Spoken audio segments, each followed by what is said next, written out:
What's up, everyone? This is Ana Torquato here. I am the head and founder at A Book a Month, and I am also the teacher. So, if you're joining A Book a Month or thinking of joining, you're going to have classes with me. So, in this video, I'm going to talk to you through all the things you should know when you're thinking of joining A Book a Month or when you're joining A Book a Month. Okay, this video will contain some information about the courses, about myself, and also about the things that you should do that are going to help you incorporate reading in your schedules, in your routines. So if we haven't met yet, if we haven't talked in person, or if we haven't talked in messages, or if you don't know anything about me but you're just joining now, I am Ana Torquato. I am a PhD in literature by the Federal University of Paraná, but also I have done an exchange program at the University of Potsdam in Germany. I've had done my master's in English literature by the universities of Sheffield, Santiago de Compostela in Spain, and also by Nova de Lisboa in Lisbon, Portugal. So I love traveling, and one of the things that I also do love is coffee, like Laura, like you were here, one character foundation for myself, who has shaped a little bit of my personality and for sure my addiction to coffee. But also on a more weird side, I'm a very interested person in soap operas, mostly those Korean ones, Asian ones, Chinese, Japanese, all these ones that we see sometimes being brought up to Brazil by Netflix. I have watched all of those and I love them. And in a more embarrassing side, I really am a huge fan of Christmas movies. You know those trashy ones that Netflix publishes usually around November each year? Those are the ones for me. And I'm going to start by talking to you a little bit about what is a book a month. So a book a month is a project, a reading project for people who want to practice conversation, but also read in English. Okay, so in a book a month, we have two models of groups of classes. One of those is a book a month novels that you see here in the slides. So in a book a month novels, we read one book per month. And we have two different levels, either intermediate or advanced. And the length of the novels that you're going to read, it really depends on the level that you're joining. So intermediate levels, they have books that have around 100 and up to 150 pages, 200 at most. And it's going to take you about 1 hour and a half, 1 hour and 15 of dedication of reading per week. Whereas in the advanced group, you're going to have more dedication and up to 50 pages a week. And in terms of reading time would be around 3 hours, okay, which is not that much if we divide it around 5 to 7 days of the week. It's about 20 minutes, 30 minutes reading every day, so it's not that much, but it's a way for you to incorporate reading on your routines and read on a regular basis in English. So these courses, they are designed for people who want to practice English, but in a different way. Instead of talking about things I don't know, maybe traveling or politics or something like that, which is also something that we discuss in a book a month. We mainly focus on the works. And in my presentations to you, which I do in every beginning of class, I bring my perspective, my literary perspective. I talk about music, I talk about all the history of the novel, the author, and the whole background that I find fit for you to better understand and to better absorb the novel. So we incorporate this kind of other topics as well in class, but mostly we're discussing the books that you have read. And this is something nice because usually when we're reading a book that we really like, it's very rare for you to find people who are reading these books at the same time as you, right? So joining a community that is reading the same things as you are is something essential for you to feel motivated, for you to practice and to discuss your ideas about what you're reading with people, right? So this is something that we do. We meet twice a month, 2 meetings a month. The classes range about 2 hours and 30 minutes in each of these meetings. And I usually divide the books in two parts. So you have more time to read, you don't have to rush into reading. And but if you do not have that much of a time to dedicate into reading outside the classroom, then we have also this new course called Book a Month Short Stories, a glance at short fiction in English, right? Very poetic, I thought so. And also this is why I have chosen all these pictures of these great authors just glancing at the camera. So in this new course that I'm going to be launching as we speak, we are going to read one short story a week, and we're going to meet weekly throughout 3 months. So we have 12 weeks of class, and each of these classes, they take 1 hour and 30 minutes, 1 hour and a half. And for you to join this course, you can be from intermediate level onwards, right? So this is going to be much more of a multi-level group, which is something very beneficial for English learners. The amount of reading, it diminishes considerably. So if you don't have much time, if you lead a busy life of work or study, but you still want to practice English, conversation, grammar, reading, and interacting with other people that come from various backgrounds, I really and highly recommend you joining Short Stories, our course of short stories. So you read up to 10 pages a week, which is less than 30 minutes of reading throughout the whole week. So it's quite okay, right? So we have all these types of groups, of projects. So if you're thinking of joining, now you have one more option in order to consider your practice of English. In this first edition of short stories, we're going to read some of these great authors that you see here on the slides. Ernest Hemingway, a really well-known prize author. Jupala Lahiri, who is an Indian author. She has won many prizes as well, a Pulitzer Prize included. Philip Roth, who is one of my favorite writers of all time. I have also read him in the Book a Month novels in the past. Also, I talk about this in the video, everything about a Book a Month, tudo sobre o Book a Month, that I have posted on my IGTV on Instagram. So you can check it out. It's a great, he's a great author. It's this kind of authors that everything that he writes is guaranteed that is good, right? Lucia Berlin, who is an American author who is not really well known in Brazil, although she's has been translated into Portuguese by Companhia das Letras. Manual of the Cleaning Ladies, Manual da Faxineira in Portuguese, right? It was a great hit when she was published into Portuguese, and her short stories are amazing, a must read indeed. And then also we have Saul Bellow, who is not very well-known writer, but he has won a Nobel Prize for literature, so he's also a great writer. And last but not the least, Jamaica Kincaid, an Antiguan writer.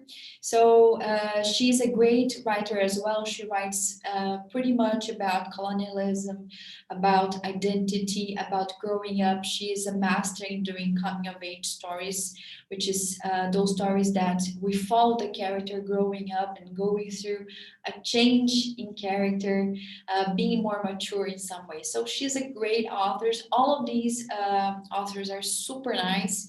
And in this first edition, this is what we're going to read. So you see that we have an overview of English fiction in this course. And as this is only the first edition, we are going to do others in the future. Of course, I'm gonna be like, I'm gonna have the same care for choosing the works. And you're also going to be able to know 6 different authors in 12 weeks. So it's gonna be a win-win. So please consider joining, and if you have any interest, just talk to me and we can discuss the options for you. So in a more specific term, a book a month, in order to create this project, I have put all my expertise as a PhD in literature to be able to assemble this curatorship of books, right? So all the cycles, the reading cycles, they are themed. So I choose them by theme. I select these novels, and I think of the things that they might have in common. Not only similarities, but could be also dissimilarities as well, because this is also nice when we're talking about comparative literature. And I organize them in different cycles that I'm going to show you right away if you don't know them already. These novels might be connected in some way, but other things, the connections I am proposing to you to better improve our discussions, to make our discussions be much more in depth, right? So class format usually varies in terms of order, but on an average, I begin the classes by giving you a literary info of the work, and when I do that, I emphasize language, I emphasize style, motives, metaphors, symbols, the syntax, the writing style, everything that I find interesting for you to better comprehend the novel, I'm going to present to you. But other than that, I also make connections with things of the world, with literature, with culture, with history, with music, with film, which is something that I really love.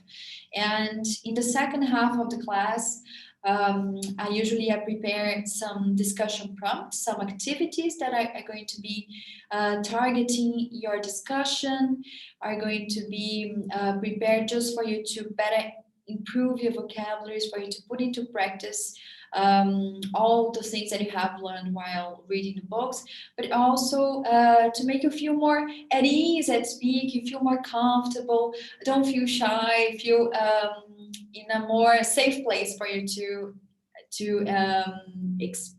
express yourself, speak in English and such.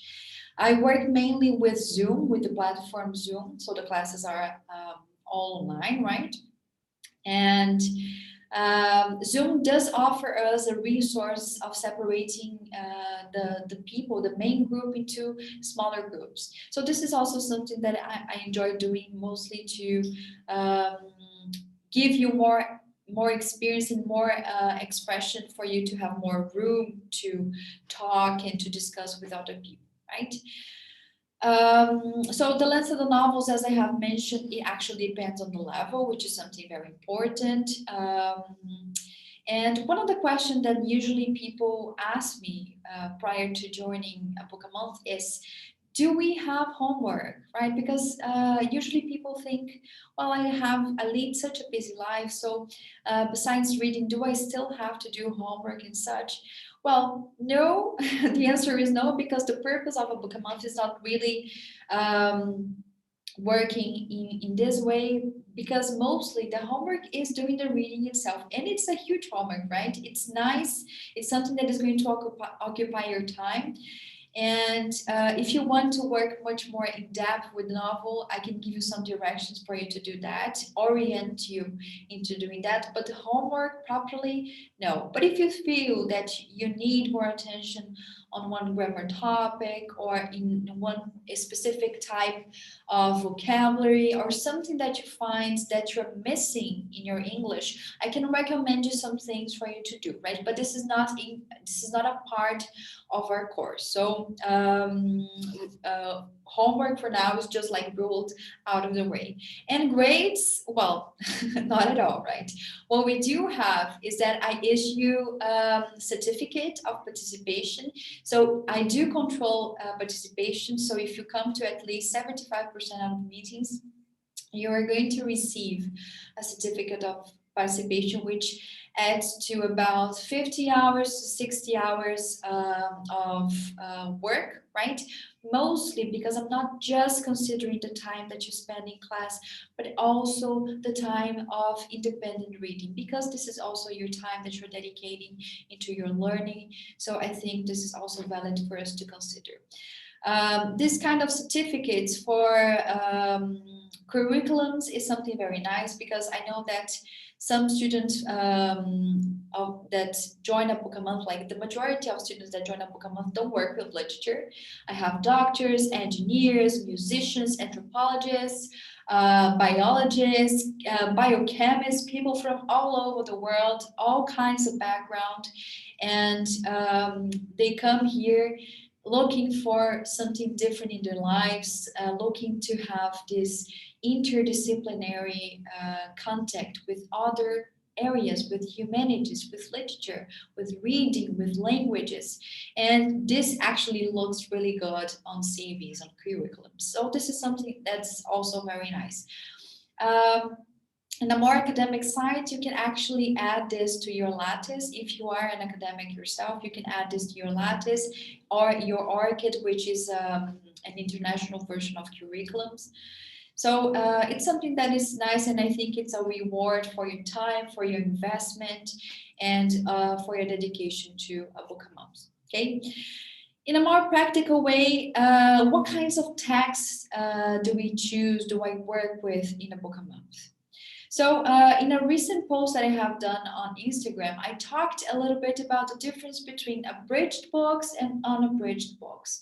So mostly at a book a month, we work with unabridged books. What are unabridged books? Unabridged books are books that haven't been altered in text in any way.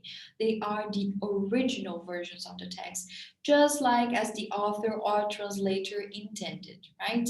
And this is the kind of books that I usually choose. So when we are working in class, usually students ask me, Anna, what kind of edition do you recommend? And I think, well, the most affordable one, right? The one that you can find, but always look for the sign if it is an unabridged version. That goes and that's valid the same for audiobooks. It's very important, guys. Otherwise, you're going to be reading something that is altered or adapted in some ways, which is the other adjective that we have here, abridged books, right? So this is something very important for you to consider. And of course, when you are reading something together, I often suggest things for you to read, editions, audiobooks, things that I find relevant for you. And I always signal this kind of things as well, because I think they are super important. And another question that sometimes students ask me, like, Anna, how do you choose those books? Like, how do you think of these books and such? Well, my work here, it's like a regisseur, right? I do something that is something very important, which is this selection of very various kinds of texts that come from all around the world. Of course, at most I try to select texts that have been written in English originally from the English-speaking world, not only books from England, from authors who are English themselves, but books that are part of this community of English-speaking countries, which is something that I think is great. It's valid. It's also a social part as well. So this is something that I always try to do while selecting the text. But also, I am going to reach for translations as well. As you can see in these cycles, in this past and present cycles that we have here on the slides. For instance, the yellow cycle of the intermediate levels, which was a cycle about coming of age stories, about something that in literature we call Bildungsroman, which is, as I mentioned before, this kind of stories that are focused on one character and they're growing up, right? So in this cycle, we work with one title that was originally written in English, Life of Pi by Jan Martel, who is Canadian. But also we have worked with two other major novels that I find super interesting for us to discuss. Franz Kafka's Metamorphosis, one of the greatest novels of the 20th century, and The Never-Ending Story by Michel Ende, who is also a German writer, right? Franz Kafka was from the Czech Republic, but he wrote in German. And Michel Ende, he also he wrote in German, but he is German himself, right? So this is one example that we are working with, both original text in English and good translations into English. And what you see here is how I arrange these books in these theme cycles. So each cycle is thought to have a theme mostly because I think this is something that adds to all the discussion, because we are always comparing stuff, right? We compare stuff every day, doing things, talking to people in our everyday lives, in our routines.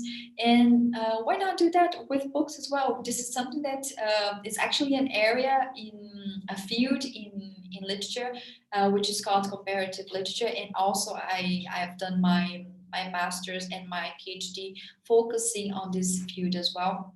So this is something that is part of my qualification, my education, but also my preference to work. So the cycles, they can vary in themes and subjects.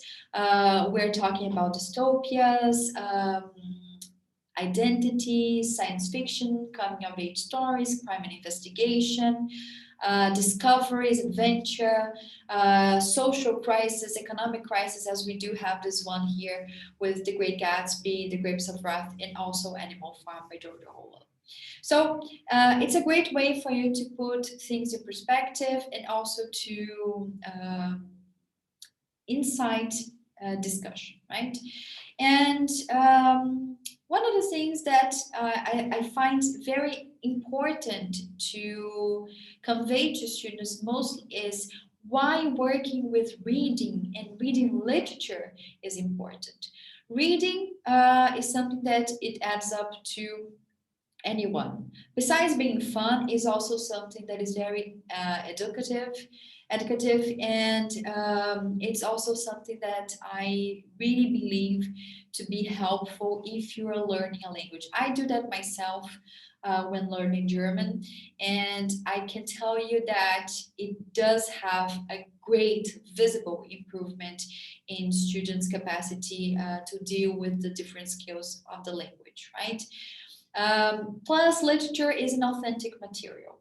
It's not edited in any way. When we are talking about textbooks that for instance, the textbooks that we use in order to learn English in a course, all of the words that are put in those textbooks, they are selected for the actual level that you are of English. So you're never really much exposed to vocabulary beyond that and to grammar topics beyond that.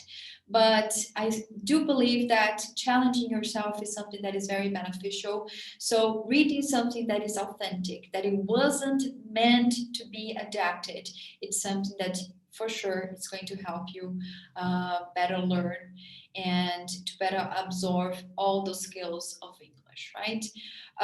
Plus, literature encourages interaction. You know that when we like something and we want to share this something with someone else, we feel excited, and usually we put a lot of emotion into that. So this is something that makes us much more prone to communicate our ideas, therefore speak more, which is something that we really like at a book a month. Plus, literature expands language awareness. One wise lady, and this wise lady is me, has said once that context is everything, right? When we are hearing someone gossiping about other people, you always hear different sides of the story. But what really is important in this kind of case is for you not to follow gossip or any kind of misleading information is to have the wider context. So why wouldn't it be like that with reading as well? So reading literature is what gives you the perspective of better understanding the context and gives you an education for the whole person. You're not going to be just exposed to some certain topics, but you're going to be exposed to something that is like the world itself, full of things, full of variety, right? And the text is going to give you context for those bunches of language that sometimes we see in textbooks being edited and being clipped, right, from the context. Sometimes we lose context between that, but I think that in texts that are authentic material, then we have the introduction to these topics as well. Besides that, literature is very motivating. It's something that usually people who enjoy reading or who are trying to incorporate reading in their lives, they will enjoy the stories, they will want to share. And it's something that makes you much more interested in doing what we're doing. It's not just coming to class to learn English and to practice conversation. It's learning to class to meet people that are nice, that you care about, because you're going to make friends for sure in classes. Even if you never meet this person in person, in body person, like body in physical presence, but for sure you're going to make friends. So you're going to have fun. You're going to feel much more prone to be in class, to dedicate your time, because for sure this is going to be something pleasurable. And besides that, we know that human beings are social animals, right? We have learned that with the current pandemics. We have learned how how being deprived of social contact is something that we miss, right?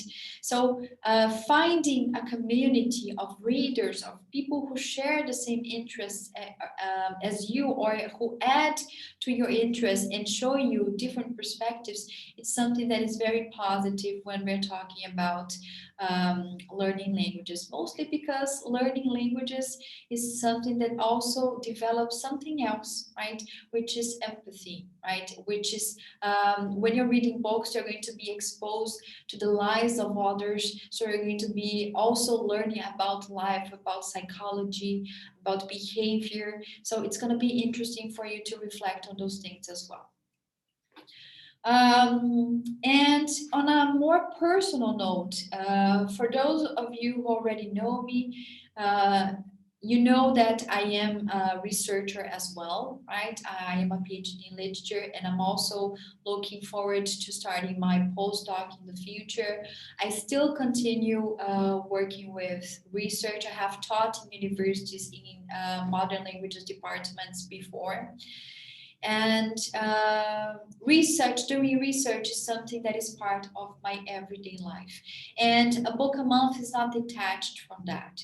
So this is one example. This is one conference that I have done in the beginning of the year. It was a conference in Canada. It was organized by the International Gothic Association. And I have presented a paper, a communication about two of the books that we have already worked in a book a month in the past. Their Eyes Were Watching God by Zora Neale Hurston, who is a must-read novel launched in 1937 by Zora Neale Hurston.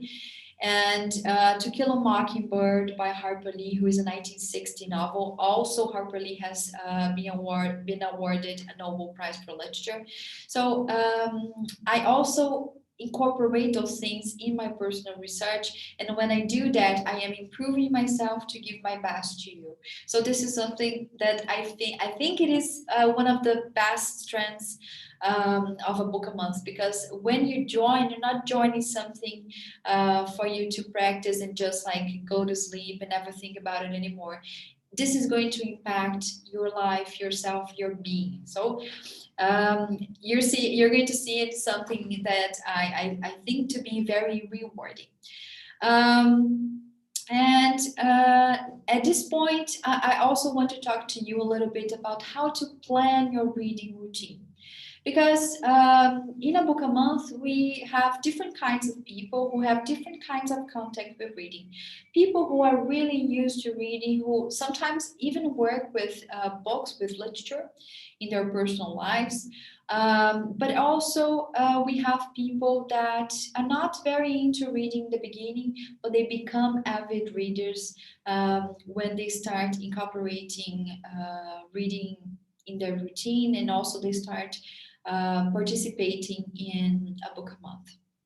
So you either being one of that. Sometimes when we are joining a group, also we have to have goals, right? We have to have objectives in order for us to organize and plan our reading and our discussions together.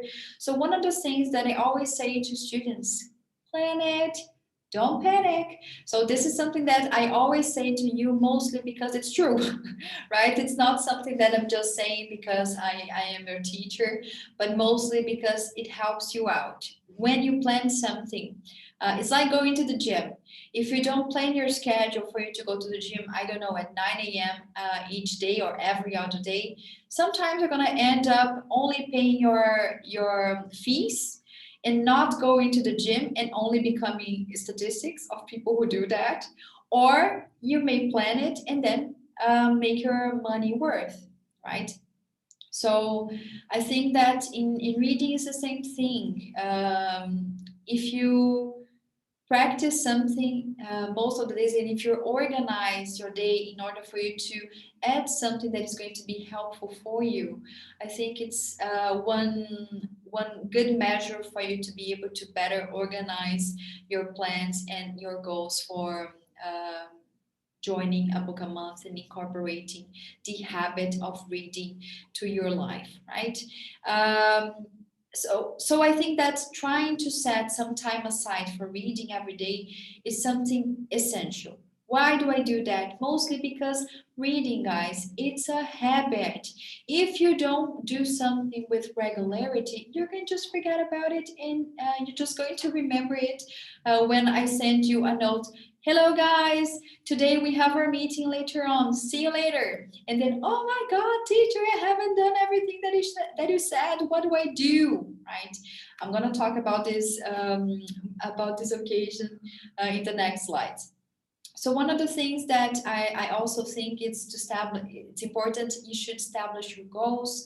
You should decide how much time do you want to spend reading, how much time do you have to spend reading, and maybe organize the amount of reading that you do across along your days, and try to have a better benefit of the whole experience.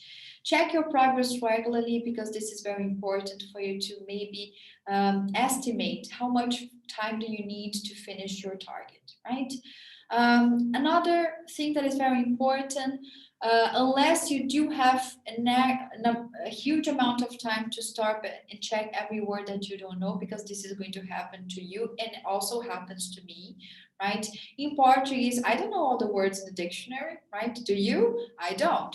So in English, it's going to be the same thing, right? You're going to come across some words that you might not know, right? It might be something different for you that you have never seen before.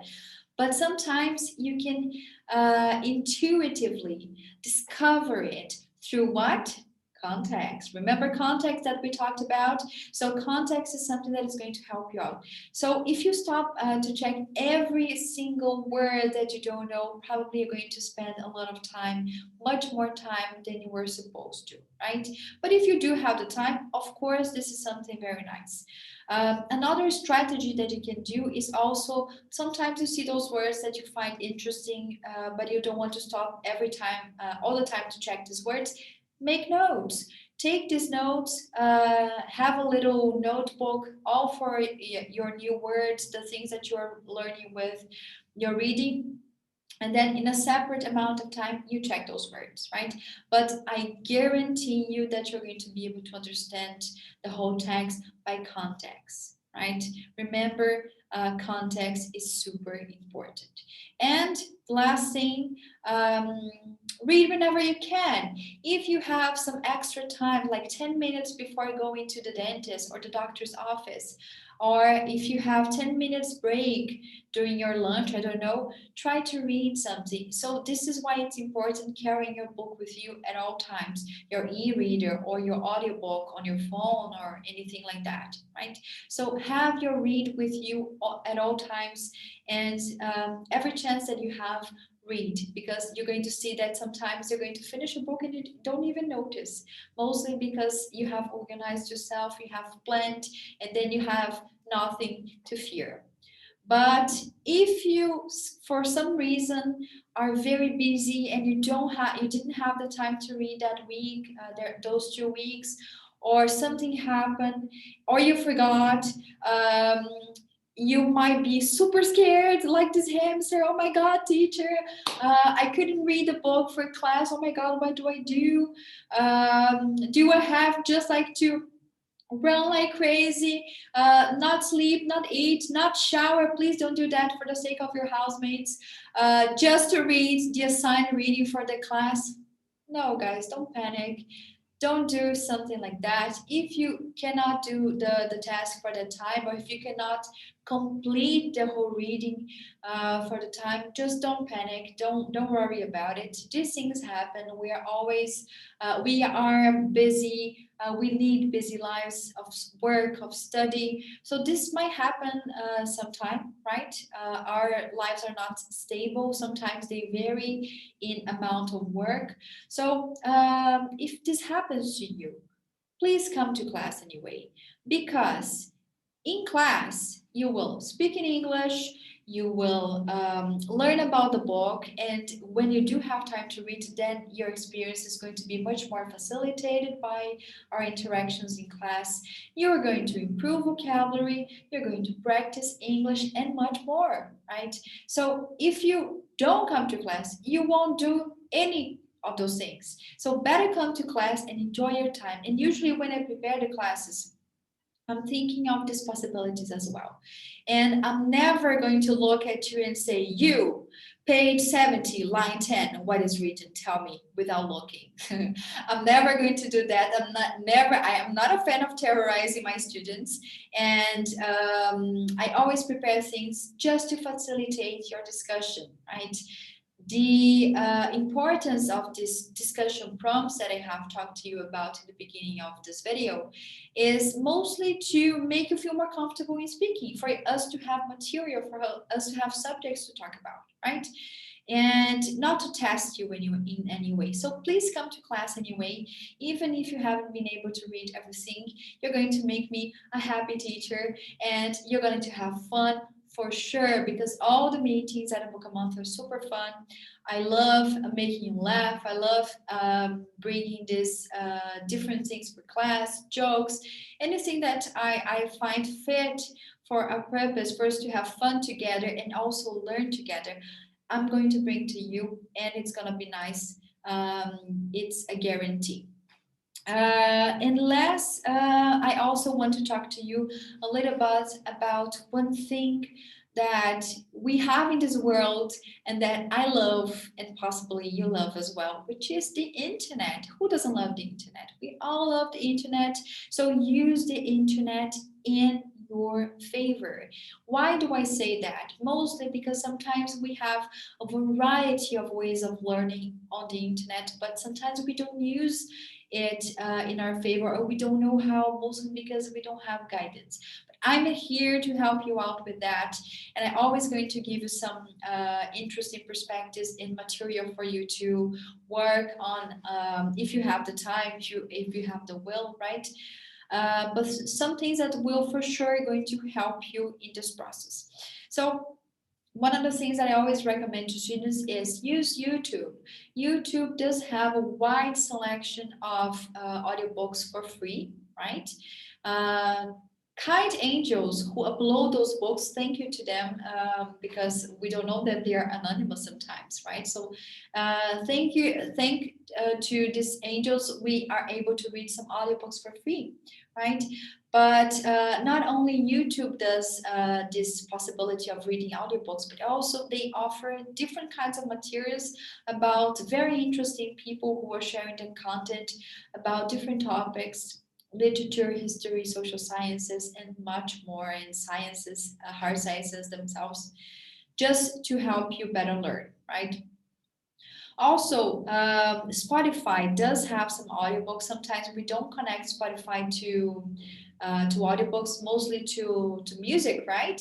But I have listened to quite a few audiobooks to Spotify, and usually the recordings are very good, right? And if you do also enjoy audiobooks, as I do, I am a huge fan of audiobooks, and we know that the experience of reading audiobooks is very interesting for language learners, mostly because you're not only reading, but you're also practicing your listening and practicing your pronunciation, right? This is something very important. Um, I highly recommend Audible. It is a subscription kind of software linked to Amazon. But if you want to invest, I think it's worth it, right?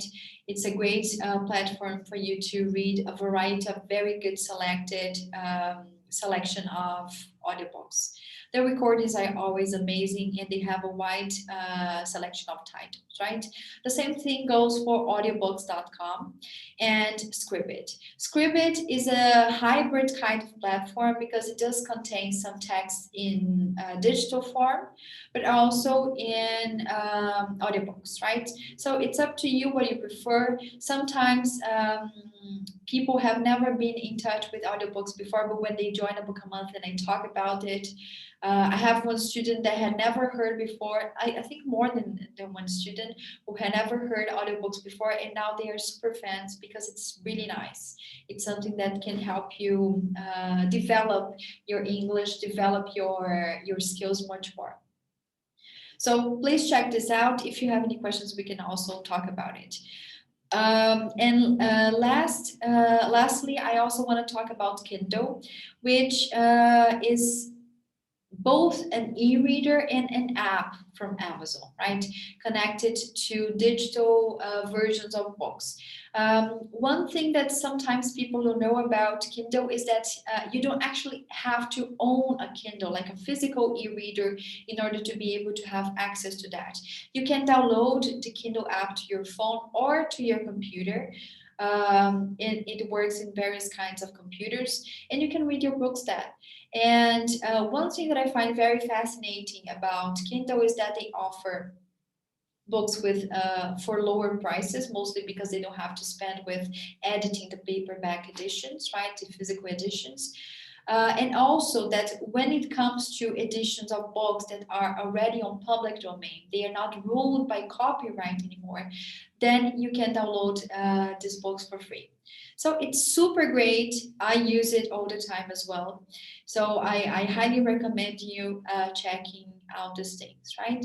So these are some suggestions. I can also help you use those platforms to help you out in the future. But if you like this kind of ideas, I think it's really worth it incorporating in your life. It's going to help you out. If I haven't answered to all of your questions in this video about the classes at a book a month, and you still have some things that you want to discuss, please talk to me. You can either talk to me on WhatsApp, on email, through email, Instagram. You can send me a message pigeon. You can send me a smoke signal. I'm going to answer and I'm going to help you out, right? So please don't sleep on doubts. And I hope to see you all in our first classes at a book a month. Thank you and stay safe.